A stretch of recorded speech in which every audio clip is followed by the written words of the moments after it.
Nos vemos de nuevo, Francisco.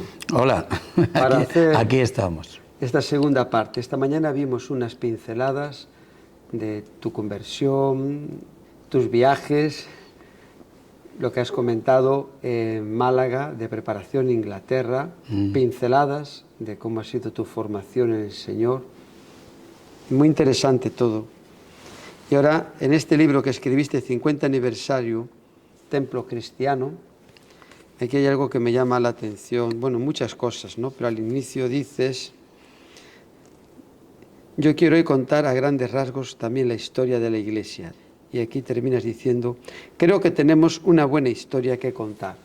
¿Cómo es en tu ministerio la historia que se inicia aquí en Valencia en 1971? Octubre de 1971. ¿Cómo es esa historia para que la podamos conocer todos? A ver, te cuento así rápidamente. Me llamaron a hacer el servicio militar, no me escapé de eso, claro, como buen español. Y tuve que dejar naturalmente el instituto por correspondencia. Me destinaron a la Marina por haber nacido en Valencia, así que estuve en el cuartel de Cartagena. Después del cuartel, bien, el Señor me devolvió a Madrid y estuve en el Ministerio de Marina en Madrid, al lado de Cibeles, cosa que conocerás muy bien. Un sitio privilegiado. Sí, sí, sí. Y debido a mi conocimiento de inglés, pues me destinaron a la Escuela de Idiomas de Oficiales, para oficiales de la Marina, donde se enseñaba inglés y francés. No me destinaron como profesor porque era un marino, un marinero, haciendo la mili, pero sí para ayudar en muchas labores. Inclusive transcribí uno de los cursos, lo pasé a máquina, uno de los cursos de inglés que daba. Así que ahí transcurrió mi tiempo, los domingos seguía colaborando. Como era miembro de la iglesia del pastor José Palma, seguía colaborando con la iglesia en lo que el pastor requería, hasta que concluyó mis 15 meses de servicio en la Marina. Y durante todo ese tiempo, ese verano, antes de que terminara el servicio, fue septiembre, antes hacíamos las convenciones de las Asambleas de Dios en el mes de julio. Y nos desplazamos, yo me desplacé con el hermano José Palma y su esposa a Bilbao, porque lo celebrábamos en distintas iglesias, cada año correspondía a una iglesia. Para mí iba a ser la segunda convención. Estábamos hablando, ya la tercera. Pero en esa convención iban a darme las credenciales, las primeras credenciales de obrero, que antes se daban a nivel nacional, ahora las damos en las iglesias. ¿Obrero es pastor? Es pastor, pero supervisado, ¿vale? Porque tenemos el obrero local, que puede naturalmente darle, por ejemplo, en Sagunto tenemos un obrero local ejerciendo el pastorado allí, bajo nuestra supervisión. Luego tenemos la credencial de ministro supervisado, que ya puede desarrollar todo el ministerio, bautizar, casar, hacer de todo, ¿vale? Pero también supervisado, y luego ministro ordenado. Eso. Pero antes las 3 credenciales se daban a nivel de Convención Nacional. Y ahí recibí mis primeras credenciales con las asambleas. Entonces, durante este tiempo de la Marina, y yo sabía que no debía volver, no había espacio para mí para volver a ICI, Instituto de Correspondencia Internacional.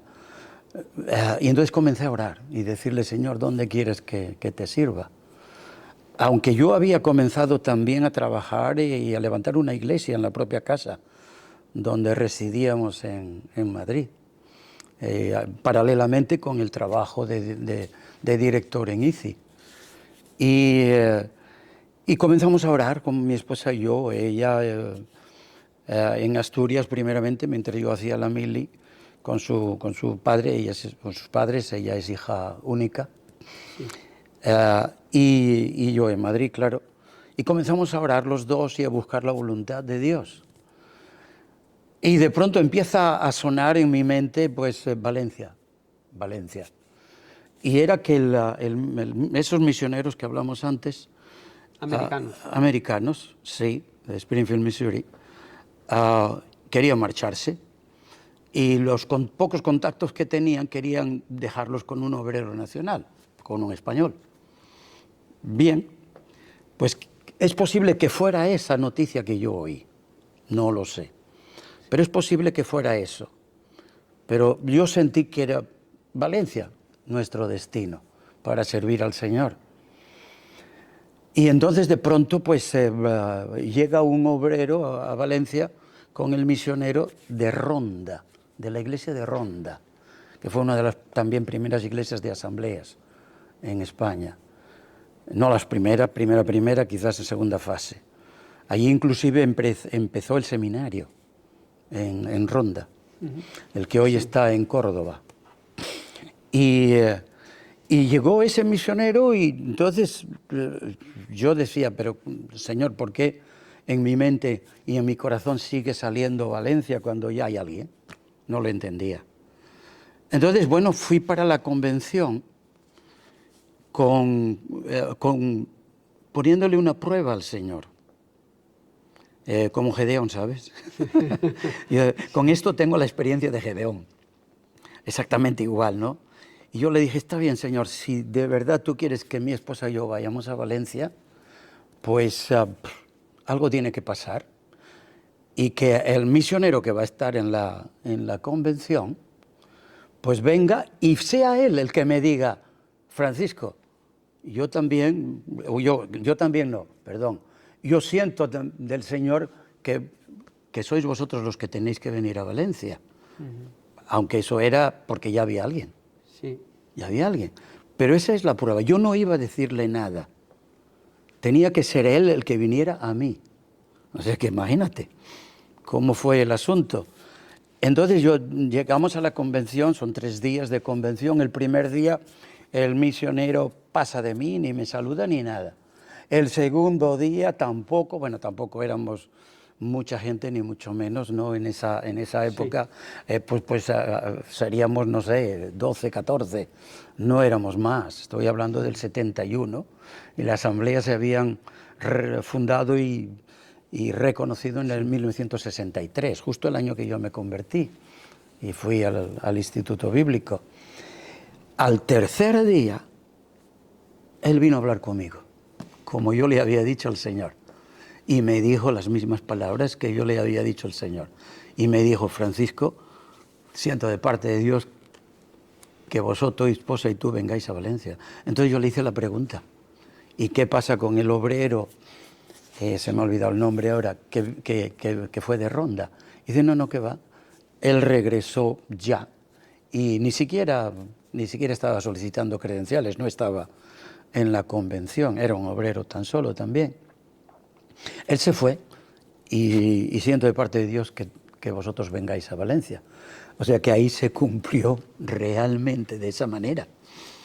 Así que eso fue en julio, terminé la Marina en septiembre, fui a recoger a mi esposa. Nuestra hija había nacido durante ese tiempo A mí me retrasaron el llamado Me retrasaron por el hecho de nacer en enero. Y en enero yo cumplí los 21 años. Tenían que haberme llamado durante ese año y no me llamaron. Me llamaron al año siguiente, en abril, cumplidos los 22. Imagínate. Entonces, claro, nos habíamos casado y la niña pues había nacido. Nos casamos en el 69 y yo esperando, no. ¿Qué dices tú? En los comienzos escribes, finales del mes de octubre, una tarde de gota fría nos recibió Valencia. Había inundaciones por todas partes. Así de esta forma nos recibía esta ciudad. Sí, eso es muy normal, ya sabes, lo de las gotas frías. Ahora le llaman la dana, ¿no? Ahora le llaman danas, cambiaron el nombre. Sí, ya queda... Ahora son danas, pero eso de las gotas frías en todo el Mediterráneo siguen, y en muchas partes del año pueden caer esas inundaciones. Y aquí sigues diciendo, sin dinero, sin nadie que nos respaldara económicamente, correcto, comenzamos nuestro ministerio en esta maravillosa ciudad.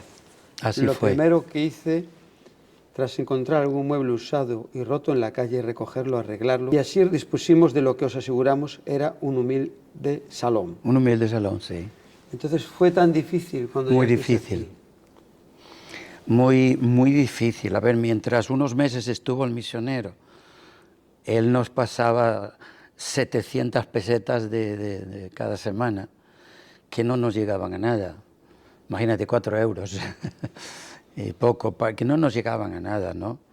Y inclusive muchas veces tuvieron que cortarnos el teléfono y él se enfadaba, pero si manteníamos el teléfono y pagábamos el teléfono nosotros, no teníamos para comer. Entonces fue muy difícil. Yo desde un principio le dije, voy a buscarme cualquier trabajo, ¿vale? Pero él mientras estuvo, que fueron pocos meses, pero mientras estuvo, no, tú tienes que confiar en el Señor. Claro, es muy fácil para el misionero confiar en el Señor, ¿vale? Y yo he trabajado con otros misioneros en Madrid y luego con acá, y yo conozco su vida y conozco todo acerca de ellos. Y luego, años atrás, también estuvo otra pareja de misioneros acá, que coincidimos en ser parte de familia con ellos y también conozco ¿me entiendes? Pero es fácil para ellos confiar por fe cuando detrás había una misión y un respaldo económico brutal, ¿vale? Y nosotros, ¿a quién teníamos detrás? A nadie. Por parte de mis padres, olvídalo. Y yo me costeé todo, mis estudios y mis viajes, y hasta el cepillo de dientes y todo, trabajando en vacaciones. Tanto después de Málaga como en Inglaterra. Yo me costeé absolutamente todo. Mis padres, cuando yo salí de casa a los 15 años, me pagaron el billete para ir a Algeciras, y eso fue todo. Eso fue absolutamente todo. Y los padres de ella, pues era un simple trabajador de la mina también, que ganaba poco dinero, ¿vale? Entonces, bueno, ellos sí que nos ayudaron, mis suegros. Mi esposa era hija única y yo, para mi suegro, yo siempre he sido el hijo que no tuvieron, ¿vale? Y a mí me trataban como ese hijo, ¿no? Y ellos sí que nos ayudaron muchísimo, pero dentro de la pobreza, dentro de la pobreza. Entonces, nada más que los misioneros se fueron, y yo busqué un trabajo, porque claro, se fueron las 700 pesetas. Pero, no sé si lo digo en el libro, pero cuando ellos se fueron, las 4 o 5 personas que asistían al culto, les dijeron, nosotros nos vamos, ahora vosotros tenéis que creo que lo dijo en el libro, ¿no? Pero la gente se fue. Sí. Y empezamos de cero. Lo único que tenía, que él dejó fue el local de iglesia, que lo había comprado. Ah, qué bien, ¿no? Era un Eso gasto. fue lo único que hemos tenido. Es muy bueno eso también. Sí, ¿no? gracias a Dios, porque después ese local que estaba en la avenida de acá, que se llama Peseta Alexandre, le cambiaron el nombre también, ¿vale? También el Señor nos mandó salir de ahí, era un local pequeñito de 90 metros cuadrados. Y vendí ese local. Nosotros cubríamos todos los gastos del local, o sea, como si fuéramos los propietarios. Él lo compró y ya está. Pero todos los gastos, inclusive en aquella época, ¿sabes qué? Pagábamos el IBI y todo eso, y lo cubríamos nosotros.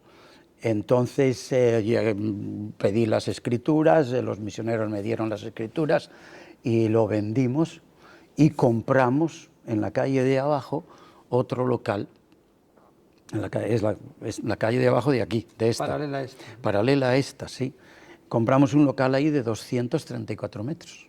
Dejando aquel de 90, pasamos acá. Aunque estaba en la avenida, la gente pasaba, el ruido de los coches, nadie entraba. También empezamos a tener problemas con la finca. Es decir, ya sabes, lo de la iglesia ha sido un problema constante, ¿no? Y entonces vinimos a esa calle y conseguimos un buen localcito ahí de 234 metros que tuvimos que echarlo abajo porque había sido un pub.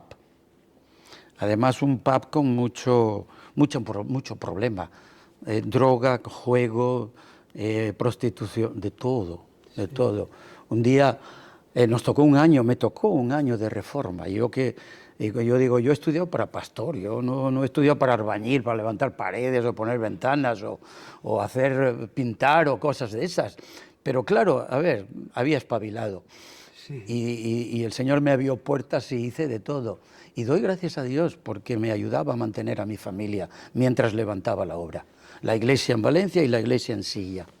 Las dos iglesias. Sí, porque aquí dices... Pero hasta daba clases de inglés y tenía una representación y me mandaban para poner un piso, pues ponía un piso. Aquí dices, pero el Señor me dio gracia y encontré pequeños trabajos Correcto. de albañil, pintura, empapelar paredes. Sí, que es lo que se llevaba. En inglés y conseguí una representación. Sí. Y después está el cambio hacia este local. Vemos unas fotos para que vean qué metros cuadrados tiene donde estamos ahora. Tiene 1.600 metros cuadrados en total, en dos plantas. Donde estamos acá, 800 y otras 800 en el piso de arriba. Vemos unas imágenes y continuamos hablando. Claro, sin problemas.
Desde que llegaste a Valencia hasta ahora, el Señor ha ido bendiciendo y multiplicando. Sí. Pero estamos viendo, ¿no?, que los principios no fueron nada fácil. No. ¿Llegasteis a pensar en un momento, tiramos la toalla? Porque fueron años, ¿no?, hasta los 90 y tantos. Sí, fueron años de estar ahí con paciencia, perseverancia. Sí, no, nunca mi esposa y yo siempre hemos tenido claro el llamado. Y ella, por su parte, ¿verdad? Y yo por la mía. Pero siempre hemos tenido claro el llamado, nunca. Y fíjate que estando acá en Valencia, hemos visto algunos de los pastores abandonar el ministerio. Los hemos visto. Pero nosotros no, nunca, nunca, nunca. Sabíamos desde un principio que Dios tenía algo grande para nosotros en Valencia. Y comenzamos a luchar con eso. No sé si es el momento para introducirlo, Sí, pero a los 2 años de estar aquí en Valencia, sí, el Comité Nacional de la Misión Evangélica contra la Lepra, el Leprosy Mission, que tenía su sede en el Colegio Evangélico, en Madrid, se me ha ido el nombre ahora. ¿El Porvenir? No. En el Porvenir, Sí. el Porvenir, efectivamente. Pues me llamaron y dijeron que necesitaban a alguien que representara la zona de Levante y las iglesias pentecostales. Y que habían pensado en mí, que en realidad, esta iglesia y la iglesia de Silla fueron las 2 primeras iglesias pentecostales y de las asambleas de Dios y pentecostales en la Comunidad Valenciana. O sea que en ese aspecto yo fui el pionero aquí. Entonces sí, acepté y comencé a trabajar. Esa fue la primera labor misionera y social que emprendí. Debió de ser el año 73 o algo así, 73, 74. Así que comencé fíjate, dentro de levantar las 2 iglesias acá, pues servir también con la misión evangélica, levantando fondos para el tercer mundo, donde la lepra abunda. Y bueno, pues me encantó ese ministerio, ¿no? Y hasta el año, efectivamente, hasta el año 80 estuve con la misión evangélica contra la lepra, trabajando con ellos. Eso me abrió puertas también para conocer a líderes destacados que formaban parte de ese liderazgo. También conocer al secretario mundial de la misión, que en origen era un pastor italiano que pastoreaba en Sudáfrica, y casado con una holandesa, que luego tuvo que trasladarse a vivir centralizado en Suiza para ocuparse mundialmente de la misión. Sí, y hice una tremenda amistad con él, ¿vale? También viajé en ese tiempo a Bruselas para una reunión a nivel mundial de la misión. O sea, me abrió puertas y contactos, ¿no? Pero bueno, terminó eso. El Señor abre y cierra puertas en su momento, ¿no? Y luego, en el año 80, todo el año 70 hasta el 80, sí. El 70 hasta el 80, entramos en muchos contactos con personas mayores aquí en la iglesia, que necesitaban, requerían nuestra ayuda. Y entonces mi esposa y yo ahí íbamos de casa en casa ayudándoles. Y nació también un deseo, un sueño de poder abrir una residencia y agruparles. No sé si cuento eso sí, en el... La residencia de los años 80. Correcto, en el 90, año 80 al 90, sí. Y efectivamente, pues durante varios años estábamos orando. A ver, no teníamos medios económicos, no teníamos nada. Era orar, el Señor provee, abre puertas, sí. Y Dios lo hizo como lo hizo, porque nos regalaron un terreno y el hombre ni sabía por qué Dios le había dicho que nos regalara la escritura del terreno, pero estaba en Gran Canaria. ¿Y qué hacíamos con un terreno en Gran Canaria? De hecho, hasta viajé a Gran Canaria a ver si lo vendía, pero ni siquiera logré venderlo. Tampoco era muy grande, 500 metros cuadrados. ¿Estaba bien situado? ¿O? Sí, estaba bastante bien situado, no en el corazón de la ciudad, pero en las afueras de Telde. Y bueno, también una de las señoras que ayudamos, de las hermanas que ayudamos, pues era gallega y decidió que regresaba a Vigo, vendía su piso acá y ponía en nuestra disposición el piso para comprar otro en Vigo, y nosotros teníamos que trasladarnos en Vigo y abrir la residencia allí con ella. Y de nuevo yo dijimos, Señor, no, pero tú nos has llamado a Valencia, no vamos a ir a Vigo. Así que seguimos orando.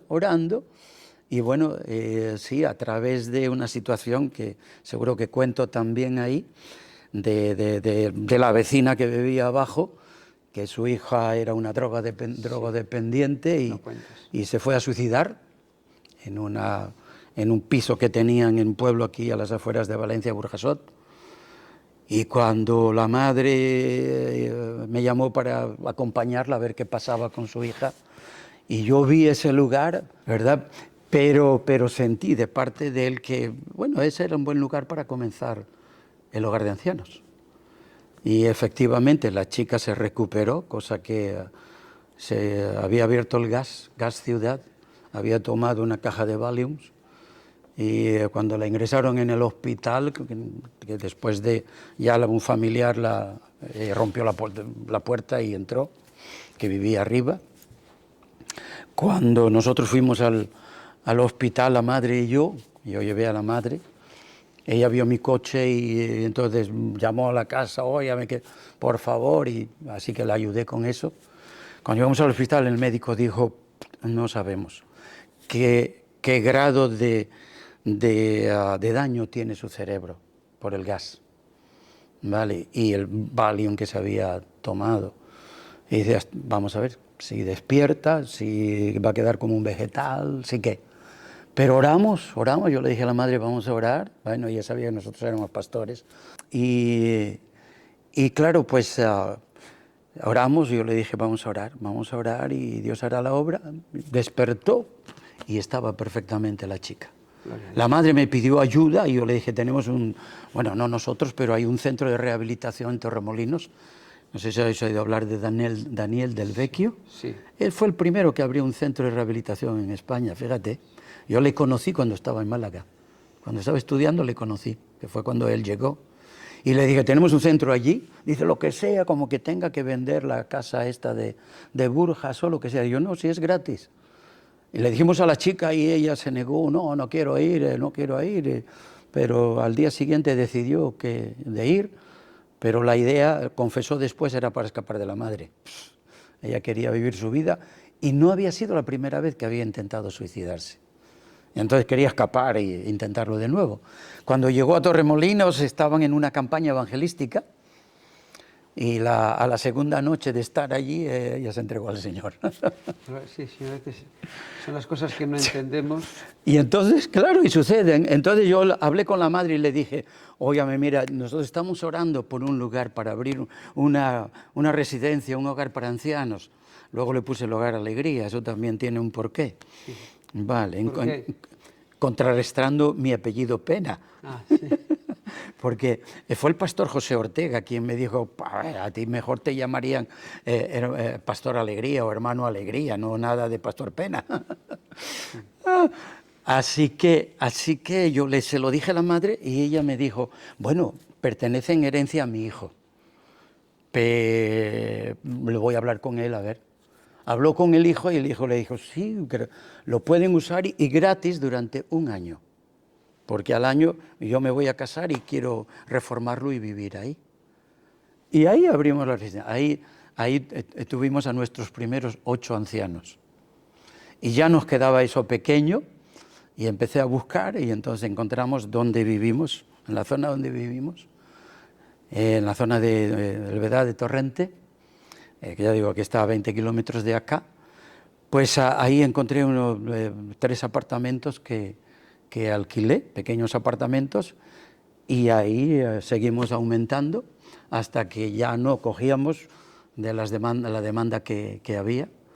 Sí, entonces encontré un palacete en la misma zona, pertenece a uno de los ricos y poderosos de Valencia, los Casanova, el Luis Casanova, el campo de fútbol, Sí. y los Barrachina, Eloína Luna Casanova, de la familia Casanova, y Jesús Barrachina, que era uno de los ricos. Ahora no sé qué imperio tienen ahora, pero en esa época tenían mucho imperio en Valencia. Y era de la familia Casanova, y lo alquilé, y ahí metimos nuestros 30 y tantos ancianos. Y fue un trabajo de 10 años, hasta que el Señor dijo hasta aquí. Esa labor empezó y ahora termina. Y fue cuando entonces empecé con los viajes misioneros. Durante ese tiempo que estamos viendo, ¿no?, de los 70 hasta los 90, ahora voy a entrar en los 90, ¿qué puedes destacar de tu labor pastoral? Bueno, puedo destacar que para otras personas, unas claves. Digamos que las dos iglesias se afianzaron, ¿vale? Porque habíamos puesto los cimientos, así que comenzaron a crecer paulatinamente. En Silla, que teníamos los cultos en 4 casas diferentes, y cubríamos un grupo de 50, 60 personas. En el 77 alquilé el primer lugar y lo convertimos en la iglesia. Y también, a ver, nuestro ministerio pastoral, que pasó por todas estas, digamos, diferentes labores, diferentes ministerios, ¿verdad? Se consolidó también con un llamado más amplio, ¿no? Porque fue donde se inició también la obra social y la labor misionera. Sí, que es muy potente en esta iglesia y está en muchos países. Lo vamos a ver más tarde. Sí. Aquí dices, la fe con dificultades, sino ver mucho fruto durante 20 años. Sí. En los años 90, de una manera inesperada, comienza a cambiar la historia de la iglesia. Estamos comenzando con la historia de la iglesia. El Señor te habla y te muestra cosas que aparentemente no tienen mucha lógica. ¿Cómo entiendes o percibes lo que Dios te está mostrando? Que te dice que hagas, pero no entra en tu lógica, en tus planes. Sí, a ver, estábamos en el local de la otra calle, ¿vale? Y vale, pues sí, teníamos un grupito. Yo empezaba ya a viajar a misiones, 2 viajes a Rumanía con el Departamento Nacional de Misiones de las Asambleas. Y luego vino el primer viaje a Cuba, también con el departamento. Y la iglesia, pues éramos, pues eso, unos 18, 20, ¿verdad? Algo así, unos 18, 20. Costaba arrancar. Y tuvimos un seminario de oración, de intercesión, con unos contactos que ya había tenido de 2 hermanas de Estados Unidos. Bueno, una de ellas era del País Vasco, pero sus padres emigraron a Estados Unidos. Había nacido en Estados Unidos ella, pero claro, hablaba español. Y la otra compañera, pues era colombiana, afiancada también en Estados Unidos. Y ellas llegaron y por muchos años han estado llegando con nosotros, ¿no? Y las hemos estado usando bien en retiros de mujeres o en la iglesia. En ese momento fue un retiro de oración e intercesión. Y durante una semana, todos los días, estuvieron compartiendo con nosotros la oración y la intercesión. Y los últimos días, el pastor Josué se acordará muy bien, comenzamos a interceder de una manera que nunca habíamos intercedido. Esas fueron las cosas que ahí digo, ¿no? Que pueden parecer ridículas para la gente, ¿no? En ese momento yo era el único músico que había en la iglesia. Bueno, prácticamente lo hacía todo, ¿vale? Era el único músico. Estaba preparando a mis hijos y el resto de los jóvenes para el ministerio, para las labores de obreros en la iglesia, que gracias a Dios siguen hasta el día de hoy. Y son los pilares, las columnas de la iglesia. Y les estaba preparando, ¿no? Inclusive enseñé música, enseñé a tocar guitarra, solfeo, ¿vale? Yo tocaba el teclado, tocaba un acordeón, ya tocaba la guitarra. Y yo era el único músico. Entonces íbamos a esa zona donde estaban los 3 instrumentos y orábamos: Señor, envía músicos, envía músicos. A ese momento ya no teníamos niños, porque los niños, como mis hijos, se habían convertido en adolescentes y jóvenes, y el resto que venían, ¿vale?, también ya eran adolescentes y jóvenes. Entonces tampoco teníamos niños. Y dijimos, Señor, no tenemos ya escuela dominical, envía niños, sí, culto de jóvenes, pero no escuela dominical, que también yo me ocupé de los jóvenes, ¿vale? Envía niños, Señor, envía niños, no tenemos niños, ¿vale? Íbamos a la puerta y decíamos, me acuerdo muy bien, Señor, envía gente del norte, del sur, del este y del oeste, que entre por esta puerta. O sea, comenzamos así. Teníamos bancos que todavía andan por ahí, ¿verdad, Josué? Están almacenados por ahí. Teníamos bancos, no teníamos sillas. Sí. Y cada uno de los que estábamos, que debía ser un grupo a lo mejor de 12, 14, los que venían cada día al seminario de intercesión, y las dos hermanas, orábamos. Señor, en el banco escogían 4 o 5 personas, depende del tamaño, ¿verdad? Y oramos, Señor, que aquí se siente una persona, por favor, aquí otra persona, y orábamos, y detrás venía otro, y oraba lo mismo, y en cada banco hacíamos lo mismo, y lo mismo, pasaban por donde los instrumentos y pedían que Dios enviara música, y en la puerta que Dios trajera gente, que Dios enviara niños, y de pronto comenzó a suceder. Comenzó a suceder y vino con la inmigración. Vemos unas imágenes en la iglesia compartiendo hoy del culto. Uh-huh.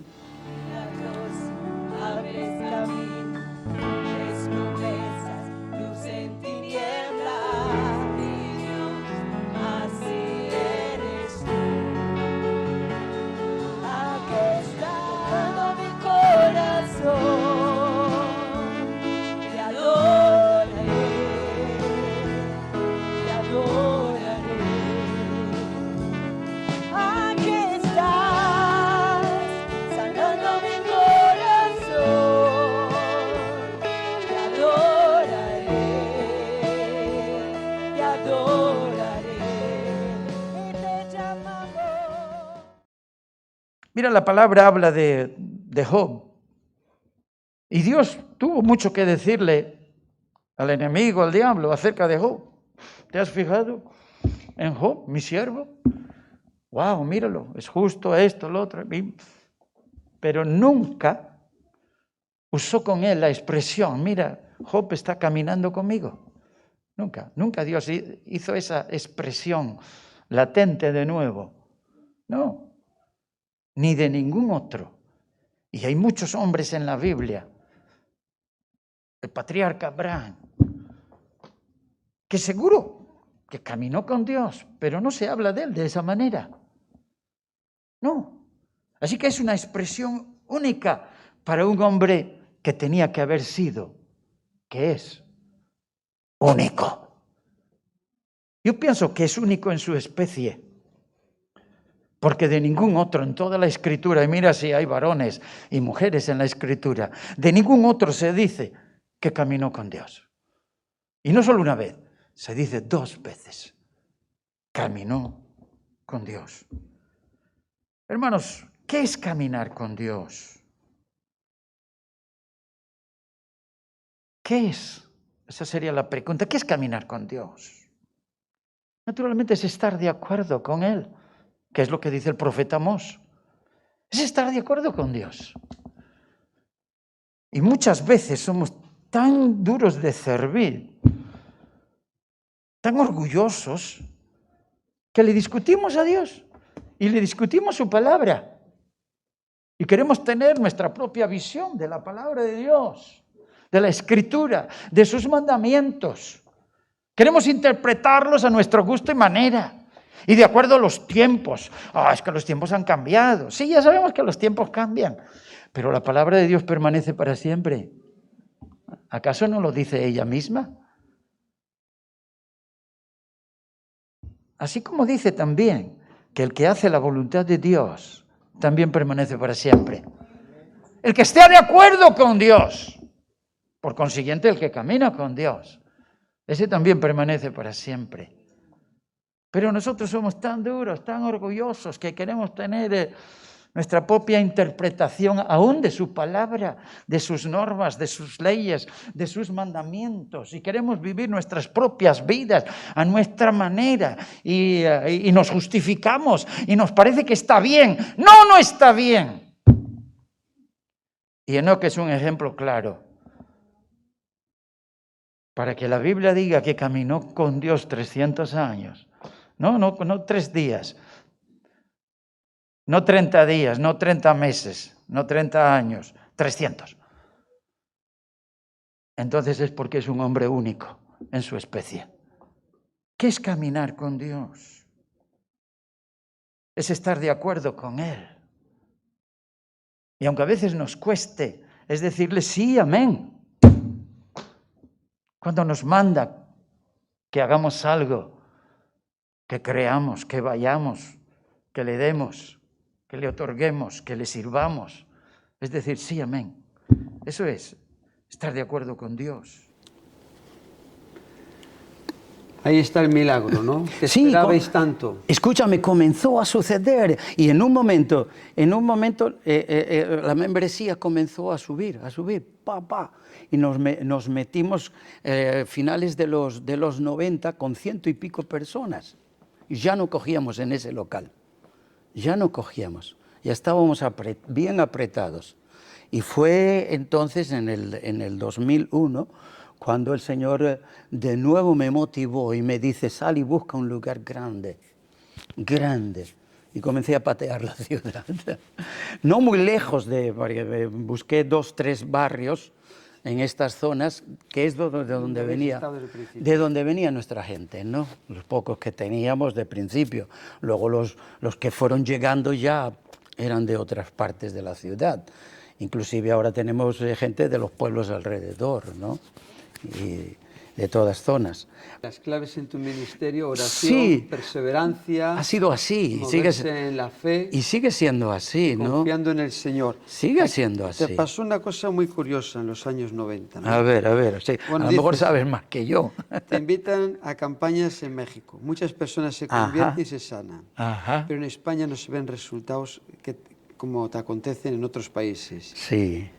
O sea, que fuiste, en principio, ¿cómo se dice? Profeta, no en tu propia tierra. Correcto, sí. A ver... Ibas allí a campañas, se convertía la gente, sanaban, y después llegabas aquí... Y nada, frío. Y decías a tu mujer, ¿qué pasa? Dios mío. ¿Y cómo vivías esos momentos? Muy mal. Muy mal. Esa época yo cuestioné a Dios, ¿no? Pero déjame decirte cómo comenzó eso. A ver, en el 89, ¿te acuerdas que yo era secretario ejecutivo, ¿no?, de las asambleas? Sí. 89. El 90 fue mi último año. Salí, me retiré, la verdad es que me retiré, ya no quise postularme más, me retiré. Y porque claro, ya quería dedicarme totalmente a la iglesia. Y durante esos 5 años, 89 al 90, yo estaba con la residencia de ancianos y estaba con la iglesia ahí rompiendo. En el 85 había dejado la iglesia en Silla por ya no poder atenderla al compañero misionero inglés, que era el pastor de Silla de Chiribella. Le había traspasado el ministerio a él. Y en el 89, el Ejecutivo, fuimos invitados a Centroamérica. Y ese iba a ser mi primer viaje a América. Entonces nos invitaron para conocer la obra. En las asambleas a nivel mundial estamos preparando la década de los 90, la última década de siglo, ¿no? Sí. 90 hasta el año 2000. Y estamos preparando eso con actividades muy fuertes en todo el mundo, de las asambleas de Dios. Y entonces nos invitaron al Ejecutivo Nacional y visitamos Panamá, Costa Rica, Nicaragua, El Salvador y México. Visitamos 5 países. Estuvimos un mes y pico largo por allá, ¿no? Entonces, bueno, de los contactos en México surgió que al año siguiente yo fui invitado para predicar, y me prepararon una gira por varios estados mexicanos, terminando en Durango. Durango, no del País Vasco, Sí. sí, del norte, no, sí, más o menos del norte, cerca de Monterrey. Y bueno, muy bien, gloria a Dios, fue tremendo, ¿no? Dios obró de convertidos y gente que era tocada, sanada. Sí, la verdad, fue una experiencia fantástica. Mucho trabajo, eso sí, cultos todos los días, viajar de una iglesia y otra, los domingos 3, 4 cultos en diferentes iglesias, o sea, subía a predicar, terminaba de predicar y había un coche esperándome para llevarme a otra iglesia, Sí. que ya estaban esperándome para subir al púlpito, predicar, ¿vale? Y hacer el llamado, orar por la gente y salir corriendo. O sea, era agotador. Era agotador, Era ¿no? algo, ¿no?, que de estar aquí en España Tan tranquilo. sin ver fruto creciendo Sí. centímetro a centímetro, de repente allí... Y fíjate, hice cuatro viajes. ¿Por qué? Porque venía con ese fuego, ¿no? Y poco a poco durante el año, Dios mío, eso se iba apagando, porque nadie entraba, es que no entraba nadie a la iglesia. Y nosotros, ¿cómo evangelizábamos? Mi hijo es testigo de eso. Todos los sábados salía con el grupo de jóvenes y evangelizábamos, repartimos miles de folletos, casa por casa, puerta por puerta, buzones en las calles, nada. Y la gente no entraba en la iglesia, no entraba. Entonces yo me iba y entonces llamaba al hermano y prepárame que me voy. Así que trataba de buscar el dinero para pagar el pasaje y me largaba a México. Necesitabas esa inyección Necesitaba. de ver fruto. Nunca pensé en tirar la toalla, nunca. Pero Dios usó México para mantenerme fuertemente en el ministerio. Sí, sí. No sé qué hubiera pasado si en vez de ir a México me hubiera quedado acá, ¿no? Y me hubiera ido hundiendo poco a poco, porque no... Que sí, ver No, porque domingo tras domingo... Claro, que fue ya sigue todo igual. finales de los 90 cuando por fin hubo el avivamiento y la gente empezó a entrar y entrar. ¿Cómo fue ese avivamiento? Bueno, fue como te digo, tremendo. La gente empezó a entrar y el local de la iglesia se fue llenando. Y nosotros no es que íbamos por ahí buscando a la gente, y cogiéndola y metiéndola en la iglesia, no, llegaba. Lo curioso es que sigue llegando, no ha parado. Y estamos en el 2022. ¿Con cuántos miembros? Y no ha llegado, ¿sí? Como 400 y pico, pero tenemos mucha gente en movimiento. Sí. Es decir, mucha gente ha regresado a sus países, miembros de nuestra iglesia, que se han convertido acá, o otros que venían convertidos y cogieron la membresía, y otros se han movido buscando, lógicamente, su vida, trabajos, etcétera. O sea, es decir, a ver, todos los que han pasado en la membresía de la iglesia, pues sumaríamos 1000 y pico largos. Gloria a Dios. 1000 y pico largos, ¿no? Pero lo curioso es que la gente sigue llegando cada domingo. Gloria a Dios. Sigue llegando. Y cada domingo tenemos un llamado. Claro, ¿cuántos están aquí por primera vez? ¿Y ves esa bolsa roja que hay ahí? Sí. ¿Vale? Pues esa bolsa impresa específicamente, ahí es donde metemos una Biblia. Si la visita no tiene Biblia, metemos libros, metemos folletos, metemos información sobre las misiones, sobre la iglesia, y regalamos a la gente, ¿vale? Y entonces también tomamos nota de sus datos, y también entonces le enviamos las meditaciones que hacemos todos los días, de 15 minutos, y también durante toda la pandemia se ha estado enviando todos los cultos grabados, y también ahora viernes y domingo, ¿vale? Todo eso se lo pasamos. Y entonces, claro, les mandamos levantarse y es raro que haya un domingo. Hacéis un llamado. Hacemos un llamado para la gente nueva que nos visita. No para que le habléis del Evangelio, o es un llamado para saludar. Es un llamado como visitas, para saludarles. Para que todo el mundo lo vea, se conozca. Correcto. Y sepan quiénes son los que Ahora, durante la pandemia, no estamos preguntándoles de qué país vienen, porque aquí hemos juntado 30 y tantos países. Ahora no estamos haciendo eso. Quizás dentro de poco lo volvamos a hacer, porque tenemos muchas actividades que han sido suspendidas, ¿vale? Por causa de la pandemia, cuando reanudamos los servicios después de que nos encerraron, ¿no? Y no hacemos eso, pero de todas formas es muy raro que un domingo, a veces hasta 8 y 10 personas nuevas que nos están visitando. Gloria a Dios. Cuando hay tantos miembros... Y tomamos sus datos. Tomamos sus datos y le damos la bolsa de regalo. Y tenéis un contacto por si quieres. Claro, mantenemos un contacto. Se envía la meditación a las 9 de la mañana. La secretaria está transmitiendo la meditación por WhatsApp a todas las visitas y a toda la membresía de la iglesia. Y ahí sí hay un montón de gente. Porque no solamente es la membresía, son las visitas también.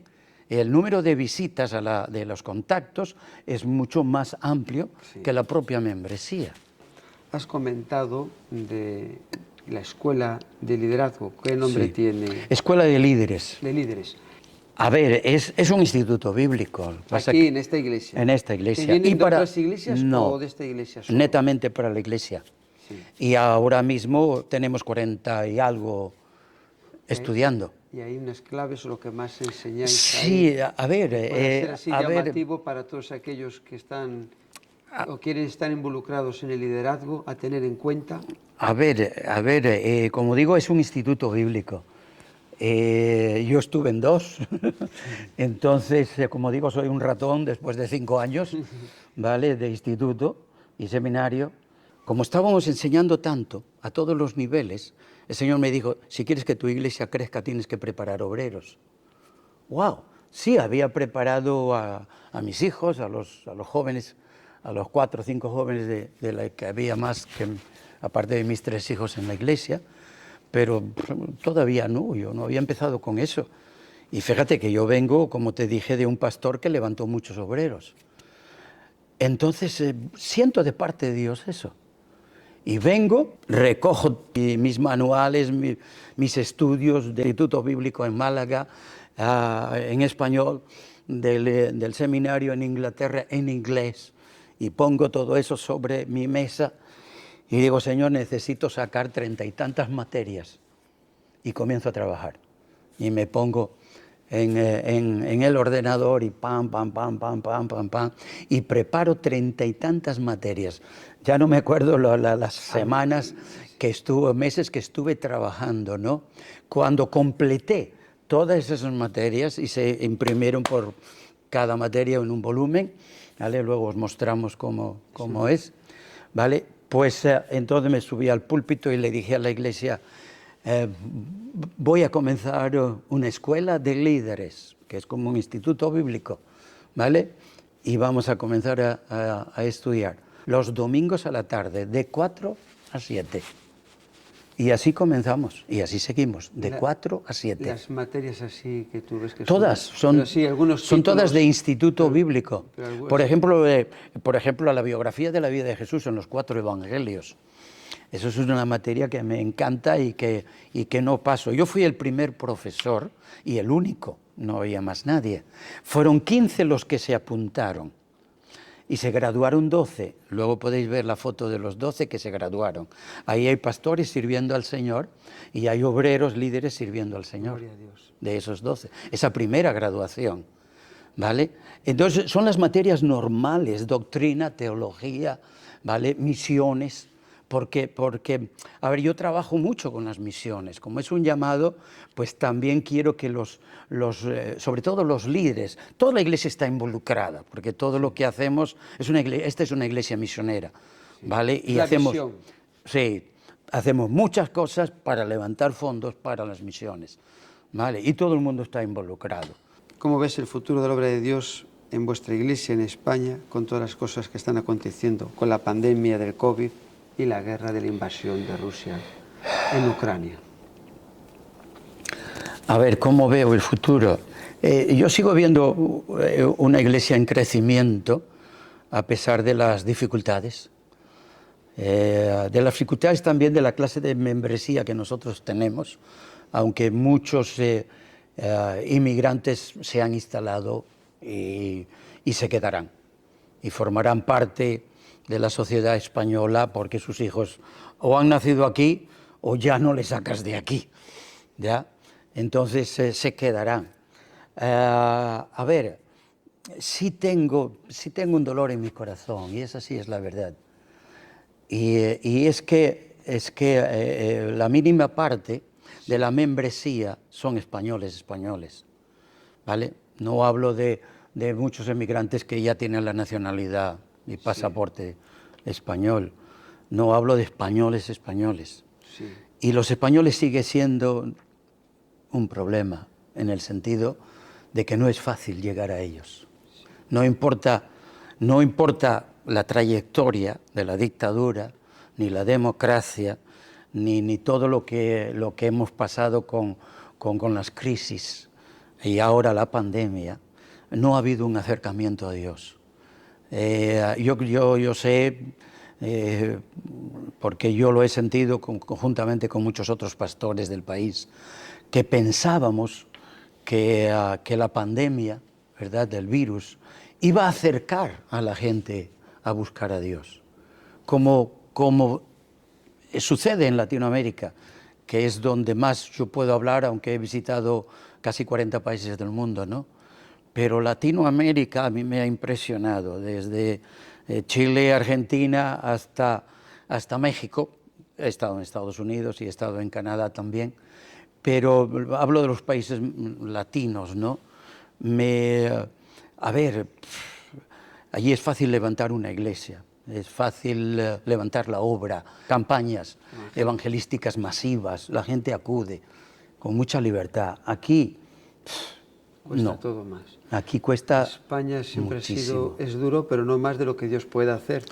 Pero ha sido siempre un territorio... Y pensábamos que la pandemia iba a cambiar el corazón de la gente, que iban a buscar a Dios. ¿Qué va? Siguen buscando la comodidad, el dinero, el pasarlo bien, el divertirse, en comer, en beber. Y lo de la guerra... Y lo de la guerra es terrible, realmente es terrible, ¿no? Porque, a ver, te doy mi visión como pastor, ¿no? Y pastor, conociendo toda la palabra profética, ¿verdad? La venida de Cristo está cercana. Yo creo que esta guerra, este cambio tan rotundo que ha hecho que la guerra cambiara a la sociedad mundial, porque es un cambio en la sociedad mundial, nos ha acercado cada vez más a la venida de Cristo, ¿no?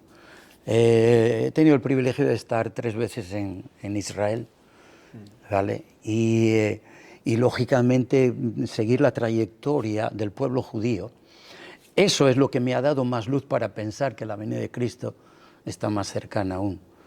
Porque los judíos tienen todo preparado para levantar el templo en un abrir y cerrar de ojos. Ya han preparado todo el sacerdocio. Tienen todo el mobiliario del templo listo. A ver, aquí están todas las instrucciones. Cualquiera puede hacerlo exactamente igual. Están aquí las instrucciones. Y ese retoñar de la higuera, ¿verdad?, que sucedió en 1948, y ahí hay una coincidencia. En el Estado de Israel. El Estado de Israel, que yo nací en el 48. Esto fue en enero. mayo. Yo nací en enero y en mayo se proclamó Israel como nación otra vez, ¿verdad? Después de casi 2000 años, ¿no? Tremendo. Todo eso y lo que está pasando, ese cambio tan radical global a nivel mundial, a mí me abre puertas de que el Señor viene pronto, de que estamos viviendo últimos tiempos, sin lugar a dudas. En diferentes momentos de nuestra conversación, en la entrevista, sale de tus labios misiones. Has estado visitando 40 países, has dicho hace un momento. ¿Y cómo comenzó lo de las misiones y en qué países estáis ahora? Porque hace poco, unas semanas, acabas de regresar de Senegal. Efectivamente. Entonces, ¿cómo es la labor y en qué países ahora mismo estáis trabajando? Sí, como te mencioné, la labor realmente comenzó en los principios de los 90, viajando a Rumanía en 2 ocasiones. Y luego mi tercer viaje misionero fue a Cuba. Y de ahí 17 viajes misioneros a Cuba, ya netamente de nuestra iglesia, ¿vale? Creando el departamento de misiones de nuestra iglesia, Templo Cristiano. Y luego, en los años 2000, a partir de los 2000, la necesidad también de establecer una ONG, porque, a ver, el trabajo se ampliaba tanto que no éramos suficientes para mantenerlo. Entonces queríamos abrirnos un poco más fuera de la iglesia para alcanzar personas que pudieran apadrinar a los niños que nosotros íbamos cogiendo para alimentarles. En Cuba, durante esa temporada tuvimos más de 400. Estuvimos apadrinando también paralelamente con toda la labor social y evangelística que realizamos en Cuba, ¿no? También estuvimos apadrinando más de 400 niños. ¿Sí? Cuando en el 2017 se terminó la labor en Cuba, ya habíamos viajado, mi hijo y yo, a Honduras, que fue el siguiente país que Dios abrió específicamente para trabajo misionero. Y ahí fue donde establecimos 4 comedores que siguen vigentes hasta hoy, hasta la actualidad. Ahora hace 4 o 5 años que enviamos nuestro primer pareja de misioneros a África, a Senegal, y abrimos nuestro primer comedor en Senegal. Ahora tenemos 3 comedores en Senegal. Esos misioneros trabajaron un par de años con nosotros y se fueron, pero tenemos una misionera, miembro de nuestra iglesia acá, trabajando en el primer comedor que abrimos. Y estamos ahora preparando para abrir un comedor en Cochabamba, Bolivia. La misionera está costeada por la iglesia. Sí, la misionera... Digo que depende sí. De la iglesia. Sí. Los otros 2 comedores están colaborando con nosotros 2 parejas de misioneros venezolanos. Entonces ellos son los que dirigen el comedor, pero nosotros cubrimos absolutamente todos los gastos del comedor. Entonces, en la actualidad estáis en Senegal y en Honduras. Y en Honduras, y ahora mismo estamos ya proyectando, es posible que en un par de meses, 3 como mucho, se abra el comedor en Cochabamba, Bolivia. Ahora has estado, como he comentado, en Senegal. Sí. ¿Cómo ha sido tu experiencia ahí al ver las personas necesitadas? Que vienes a España y aquí nos quejamos de muchas cosas, pero están a años luz de nosotros, por lo que... Sí, bueno, tanto Honduras, que sigue siendo un país muy necesitado. Bueno, hay muchos en Latinoamérica que lo son. Cuba lo era y seguro que sigue siéndolo. Pero bueno, nuestra labor terminó en el 2017. Honduras sigue siendo un país muy necesitado. De ahí las caravanas, la mayoría de los integrantes de las caravanas hacia Estados Unidos son hondureños. Buscando una vida mejor. Buscando una vida mejor. Entonces yo conozco a fondo, ¿verdad? He hecho 8 o 9 viajes a Honduras y conozco a fondo la necesidad de las familias. Trabajamos lógicamente, instalamos los comedores en las zonas más pobres, en los barrios más pobres y necesitados de la ciudad o del pueblo. Y bueno, conozco a fondo, ¿verdad?, esas necesidades. La mayoría de los niños vienen de familias monoparentales, donde solo hay una mujer, y una mujer que tiene que esforzarse mucho viviendo en una chabola, sin luz eléctrica. De hecho, en uno de los viajes costeamos el llevar luz eléctrica creo que fueron 5 viviendas. Lo costeamos nosotros, a la vez que se terminó de construir una iglesia con la ofrenda que nosotros dejamos, y ahí se instaló uno de los comedores. O sea que esa realmente es la labor principal. Bueno, la labor principal ha sido social, pero sobre todo con niños. Y ahora, netamente, más que otra cosa, son niños. Niños, porque también durante, no sé, fueron 8 o 10 años, estuvimos manteniendo a 50 niños en Ucrania. también cubriendo la alimentación de 50 niños en Ucrania. Vemos unas fotos de toda esta labor que está llevando a cabo. ¿Y cómo se llama vuestra ONG? Manos en Acción. Las personas que quieran, ponemos, ¿no?, la página, Sí, la información, la página web y todo para esto. los que Sí. quieran apadrinar o Correcto. también colaborar Sí. con la ayuda de los comedores que estáis llevando a cabo. Claro, sin problemas. Ser padrinos o madrinas. Vemos. Sí.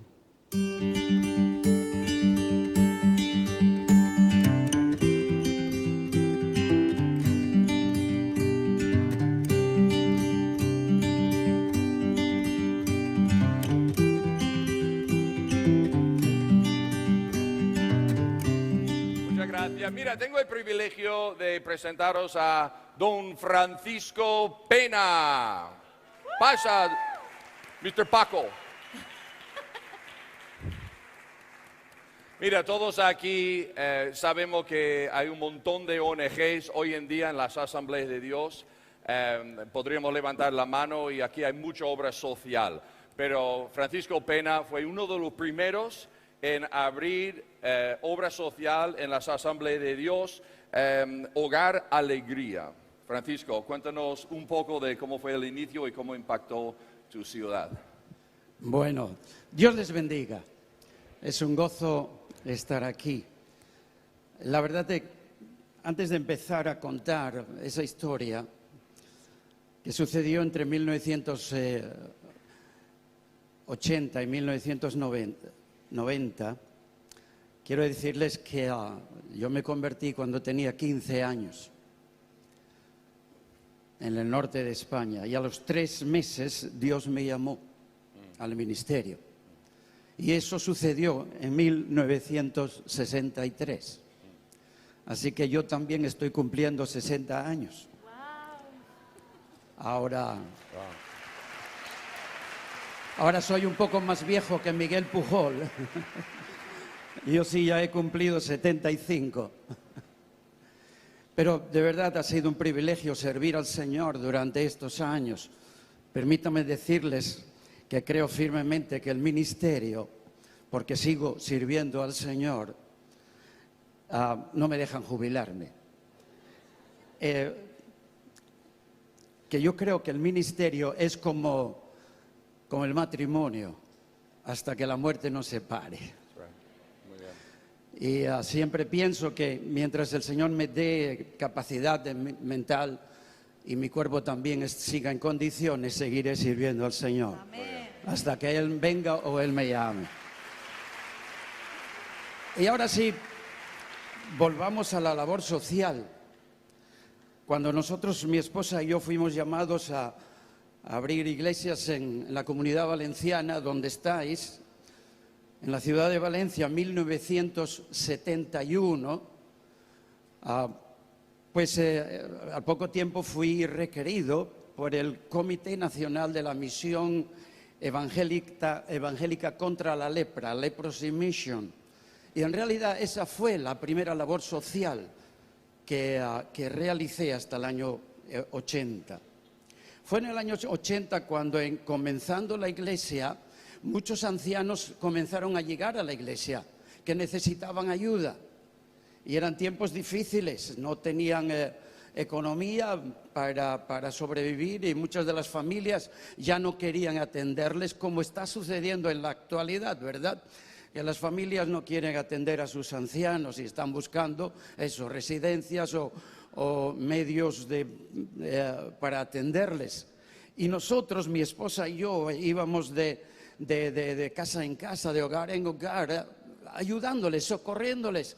Y de pronto el Señor nos dio la idea de que si los tuviéramos todos juntos en un lugar, pues sería mucho más fácil y menos trabajo para nosotros. Y en realidad comenzamos a orar. Y eso no llegó hasta 1980, o sea que fueron un buen número de años paralelamente sirviendo y trabajando con Leprosy Mission, Misión contra la Lepra. Pues por fin Dios abrió la puerta y pudimos tener, después de un suceso que lógicamente no hay tiempo para contar todo esto, pero Dios abrió una puerta y nos dejaron un lugar gratuito durante un año, y así comenzamos a meter nuestros primeros 8 ancianos. Claro, había que ponerle un nombre a este lugar, y todos han oído que mi apellido es Pena, así que quería ponerle Hogar Pena. Eso no sonaba bien, ¿verdad? Yo les decía, si yo nunca he tenido problemas con la pena, en realidad el problema lo tiene mi esposa. Ella se casó con pena. Y fue a la luna de miel con pena, claro, no me iba a dejar en casa.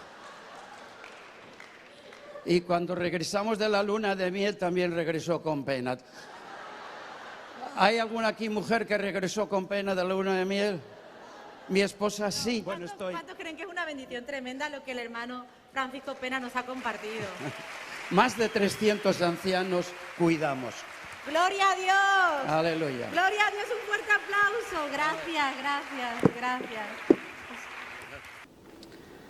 Es una labor muy extensa y la verdad que Amén. deja uno pues que todo ha salido de aquí. Bueno, hay tanto de prepararte con 15 años, hay tanto que nadie hacer. te iba a decir hasta todo lo que ibas a hacer, ¿no? Que ha sido una bendición enorme todo lo que hemos conocido. Sabemos que son pinceladas y como compartías esta mañana, estás escribiendo un libro que se titula con la Biblia bajo el brazo. Vamos a poder conocer muchas más cosas de un gran siervo de Dios como tú, hombre de Dios, que lleva muchos años con tu esposa y tu familia sirviéndole y quieres seguir con ese deseo hasta que el Señor te llame o venga. Así es. Muchas gracias. No, gracias a ti, gracias a vosotros. Creo que lo que estás haciendo es fantástico. Gloria a Dios. Es una plataforma no solo para que el pueblo español, sino también todo el que hable español en todo el mundo puede conocer a los líderes, los que hemos estado acá luchando y seguimos hasta que el Señor quiera. Gloria a Dios. Gracias por tu trabajo.